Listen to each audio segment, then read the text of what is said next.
Hey, good morning. I'm going to hang out here just a second, wait for people to hop on. Assuming anyone's on at this time, I don't think I've ever done a video at 10 o'clock in the morning, Colorado time. So, anyway, I was reviewing some stuff that's, I think, very helpful, and it helps people understand a little bit better of how to deal with vitamin D and also the other things that are necessary for vitamin D take up and utilization. So, one of the things, the first thing that popped up was in the use of vitamin D is knowing how much to take. That's always that's a common question, even amongst other healthcare professionals. I have friends or colleagues even that have asked me what those levels should be, and it's not an easy answer, but it's simple. Good morning. I don't know who's on at the moment, but thank you for joining me. But that might be my wife. Hi, Wendy, if that's you. um, One of the things was I remember it was a post, I think it was on Twitter, and there was a discussion about how to enhance the immune system and improve upon it. And what's interesting is most of the authoritative sources of information on vitamin D will tell you more or less that there's not really enough evidence, quote unquote evidence, that it affects anything more than bones. And that's like a 30, 40, 50-year old concept. It's antiquated, it's well known, it's almost, I mean, honestly, if you're older than a ninth grader, I think most of the time you'll find people understand that rickets and that kind of thing have always been involved with vitamin D. I mean, it's pretty old information. And what I'm seeing is a lot of the, like, British Medical Journal, JAMA, PubMed, all these companies that put out information and data will talk about how there's still research being done on the effects of vitamin D in the body. And quite often they'll talk about the negative effects or the possibility of a negative effect, but they won't dig into the current literature and data that exists that's very well substantiated with regard to its other benefits. And so the other benefits, real quick, are things like an antidepressant. It actually works as an antidepressant in conjunction with its anti-inflammatory effects. So if you think about that, inflammation, just really simply, the more you hurt, the more depressed you are. For any of us that go to the gym or have some kind of activity we like to do, and we have a nagging injury or a nagging muscular skeletal type of problem, and we can't do what we love to do, it puts us in a depressive state. And interestingly enough, that feedbacks and loops back over into more inflammation. So it's a very amazing, sad but amazing thing. So anyway, this one, when I put up there, the hook here is, what if you get too much vitamin D, or what if the vitamin D itself isn't getting used and absorbed? What if it doesn't actually get utilized by the body? And that does happen, and it happens more often than not because of this deficiency that's prevalent. And I forgot the number. I want to say at least half of the population, so another deficiency, and that's specifically magnesium. Magnesium is part of the process, and I like posting on this every 6 months or so, because to me it's just this amazing thing. Magnesium's linked to the ability to calm the nervous system, obviously the digestive system and muscles. But you start thinking about it from the nervous system component, like using something like magnesium threonate, glycinate. There's 3 or 4 sources that you can get. Citrate is one that I wouldn't recommend using as often as you would these other types that I'm listing. But the magnesium itself is a key component in the utilization of vitamin D3. End of story. And our population is massively deficient, and for lower and middle income countries, you'll see that those deficiencies exist, and along with vitamin D3, of course, and landlocked at that. So that said, the magnesium levels need to be matched to the consumption of the vitamin D3 supplementation. And one other caveat for those of you that watch or know me, are patient, or just see me and watch me talk. Here in Colorado, higher elevation states are going to have a lower UVB exposure because of what's in the atmosphere at this level. So the lower you get, the better the vitamin D3 conversion. In fact, I need to find this study, but I do know it exists, where they would find that around the equator, higher levels of vitamin D were seen in these people. and to the tune of 100, 200, and I think even up into the 300 range if my memory serves. And it was a little shocking to me because as any healthcare practitioner goes, you're told there's this certain boundary for vitamin D levels that are healthy, and then it stops. And actually, it's never really been established where that stops. It's a lot of questions around it. Right now, the research does show that around 60 to 70 is considered a good functional or optimal range for the data that exists. But conversely, when I saw that information on the people around the equator and people are just exposed to that great sun, at lower elevations, they tend to just have great immune systems. One thing I need to do is find out the infection rates around the months of February and March, which they call the flu season, right? Well, if you think about it, for those of us that are, getting or trapped more inside, during the fall, winter months, that's where the deficiencies begin. That's where that vitamin D3 drops off. And for colder climates, that's also where you would normally be eating more fish, more fatty fish, and that's where your vitamin D does come from. So a caveat to this, so as we come into another flu season, right, or actually whatever they're going to call it at the moment, which I'm going to suspect it has to do with this this current red herring that's being used against the entire population. What they're going to say is it's bouncing back up and we need to lock things down more. Well, what I just told you is a fact all day long. It's irrefutable. You can't argue with it. You have to be in the sun in order to get the right UVB rays, and hopefully you're in a climate that allows for that conversion with the right time of day, essentially. Well, if people have been locked down since last March, and they, depending on where you're at in the world, they flirt with the idea of like, oh yeah, we need more restrictions. That is a literal disservice just based on the research on D3. And to make things worse, what I keep seeing in the current literature, 2017 there was a British medical journal study that came out talking about the specific effects of vitamin D3 on infections of the lungs and respiratory system. Now think about that. And what they were specifically saying was vitamin D3 helped thwart those diseases and those complications for those patients across the board. So here we are being told, stay home, stay covered, all this stuff. So whatever you think is going on with regard to the last 10 months of being held hostage, whether you believe in it or not, is the fact that we're still being held back from the consumption or use of natural endogenous vitamin D3 inside your body by default of not being outside. This is a detriment. I think it's negligent, and I think it's malevolent, to be honest. Anyone who knows me knows my opinion on all of this stuff is a sleight of hand for larger agendas that have to do with banking, commerce, and the eventual lockdown of freedom as most of the world knows it. So that said, going back to the vitamin D3, you have to have the right form of magnesium in your system. In the RDAs, they essentially say 320, oh my gosh, I forgot the measurement.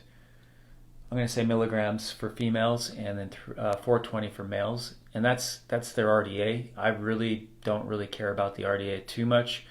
Magnesium is not something that's going to mess you up and do anything bad. So if you were to get at least those amounts in and then some, you're going to be doing great. Plus aid your immune system, plus aid your nervous system, your ability to remain upbeat and happy. That's a big thing. Is I'm trying to come up in my head with clinically how do we create a form of happiness day to day, whether things outside are a little bit foreboding or whatever you want to call it. But these are some of the things that you would do to do that process of making yourself a little bit more hopeful and just looking toward better things and keeping your points or your passions at the top of your list. Keep looking at the things that you enjoy and do and want. And one way to make sure that happens is to maintain your health, keep that health going, keep your autonomy going so that you're not in the situation where you're wondering what you should be doing about your health. This is hands down one of the simplest, easiest things you can do. Let me go into strategies for dosing. For children, depending on the research and also the sites, you'll see like the Endocrinology Society, you'll see dosing strategies somewhere between 4,000 IUs per day. I would say all the research that I've seen at this point, children can certainly do fine with 4,000, and there's no detriment. I don't know of any studies that have shown that to be toxic ever at all, and that would be pushing it. I've seen a lot of studies right now that are interesting to me because what they're doing is I'll see this in patients come in. I had a few this week, new patients, and what they were talking about was being dosed with what they felt was a prescribed dose. And I know that's kind of dazzling sometimes, maybe, for certain people when they think that, oh, the doctor prescribed me a certain amount of special vitamin D, and I take this big pill once every week, 50,000 IUs. Well, I just told you what a child's dose should be, somewhere between 2,000 and 4,000, depending on the child. And this is not medical advice. Talk to your doctor, get the blood test done. Don't be lazy. But that said, generally speaking, everyone that comes in my office, I would give it a 90 percentile. I would be confident and say 90% of the people coming in are D deficient. And the morbidity rates that go along with D deficiency hover around the 20 to 30 range, nanomoles. So that's the measurement in the blood. And that doesn't even account for what vitamin D is lacking in the tissues, because it's a ubiquitous hormone. It goes everywhere. But when you draw the blood, it's a guesstimate about how much would be in the tissues as well. Children should be somewhere in the 2,000 to 4,000 range, typically, as long as their blood looks like it's healthy and dealing with it. For adults, I have some at 10,000 a day, 10,000 IUs a day, just to keep them at 40 or 50. Sometimes if they don't pass that 40 or 50 mark, I do like them at towards 70 at least. And then I'll have them go as high as 20. And I think the highest I've ever seen is something like 30,000 in a day. You will see some studies promote 500,000 IUs, and that's usually a monthly amount, which, again, that ends up just being, what would that be? Oh, probably 20 a day, 15,000 a day. So the other thing here that's very important is consistency in those vitamin D levels throughout the week, not just in, oh, I'll take this big pill and try to make up the difference. Like, that's not how it works. The body distributes the hormone throughout the tissues. It doesn't take this big pill and say, oh, good, I have all I need, and then it just flushes the body with it in the right places. It tends to do better with the supplement being in the mix consistently and taking it and knowing that there's not a scarcity of that hormone. Technically, it's a hormone. Then it can distribute it and create a very smooth process versus one that just spikes up every few weeks or whatever people are doing. So again, going back to the whole thing with my doctor prescribed me a 50,000 IU pill, it doesn't mean much. In fact, it's not ideal. Why they do that has to do with the patient's ability to understand and follow through and be compliant with the use and treatment. So I understand what the doctors are doing. It's not because they're lazy. It's just because they're trying to make sure that the patient just gets it in. So you as the patient, quit minimizing what it's doing. It's so important. And let's just say for everything that's been going on, if the sun helps us make this hormone, and the more we're in UVB rays and the more we convert over, the healthier we are. That's why you see like viruses disappear when you go out in the sun, like cold sores, for instance. People tend to get rid of those quicker when they have that exposure because you have that vitamin D. So it's immune system based. Now going back to what I was talking about with the research that is out there right now, most of it is honing in on the bone rickets connection, ancient material. I mean, that stuff, that's infantile information. I mean, that's just like baby stuff. Right now, what's important is how it completely helps the supporting process of the rest of the body with regard to immune support. Some would call it modulation. I would just say it helps with the controlling factors of the immune system throughout the body, along with other hormonal factors, depression, everything in between. So as of November of last year, I was just watching one of my favorite docs. He's hands down probably my favorite. Going over the British Medical Journal information saying how they're going to start giving people their vitamin D back in November, but they weren't going to start distributing until January or last month. And so you're thinking like, what the heck? Like, oh, we finally figured out, 9 months, 10 months into a lockdown, that we're going to start helping people with this immune system thing. And within the article itself, all it could do is say, well, we do know it helps with bones and whatnot, and since people have been locked down, we're going to expect that people are going to have a huge drop in vitamin D levels because, honestly, the elderly have been locked down the worst, and they're right. And yeah, that certainly at some point is going to start influencing the calcium in bones and all that. The problem here is it should have been done from day one because the literature is abound. Like I said, there was another article from 2017, the British Medical Journal, talking about its direct effects on cardiovascular and respiratory illness. I mean, it's insane. Like, honestly, if we were going to start having government help out in some capacity, you could have the ability to just get a $14 supplement, maybe 20, and not even ever spend what they're spending on all of these other crazy ideas that they're putting out into the population as a first line of defense. First thing. In fact, it would have been humane to say, we are locking everyone down, but we know that this is going to affect people in the long run, especially our elderly, our women, by the way. Women, we specifically also need to help support in this process because of bone loss during pregnancy and other problems. That would have been humane.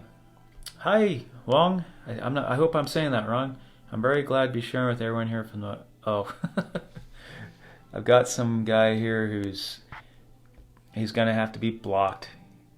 he's putting stuff on my page here. Hey, I'm gonna go on this guy's Facebook Live and I'm gonna promote a product. That's hilarious. He's talking about herpesvirus, medications. Hey, follow me on WhatsApp and this will be a great thing. Yeah, ignore that. I don't know how to ban or block someone right out the gate here.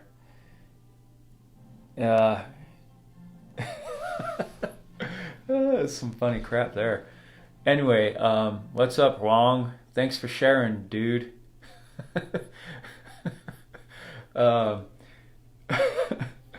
Anyway, so the women, going back to the women, really important. The ladies need their vitamin D, their magnesium. They need that support. They need to make sure that that's coming through their breast milk. This is another weird thing. So the World Health Organization doesn't have any official that I've seen. I could be wrong. If I am, please submit it. But as far as I know, no official capacity on what they believe that the vitamin D levels should be recommended based on age. And then at the same time, they'll also say that women should have roughly 400 IU, I believe, coming in the form of breast milk for babies to avoid rickets. So there's this big thing with rickets, which literally goes back to the 1930s, I think. This is pretty old information. And they're not talking about neurodevelopment. They're not talking about immune system development and maturity. Remember, with babies, the maturation reaches around 3 years old when they have their own fully functioning immune system. And then the blood-brain barrier at that time also closes to block. So as a baby starts intaking a lot more of its own food from away from mom and what you're supposed to do, the blood-brain barrier is extremely important to keep out poisons. And let's just say lead from rice or arsenic or whatever, that blood-brain barrier at that point is super important. And that's it. Man, I have all these little vignettes I want to talk about. But rice with babies. Think about that. Rice is heavily laden with a lot of contaminants. Arsenic's one. And so first thing you're told to give babies is that rice cereal, right?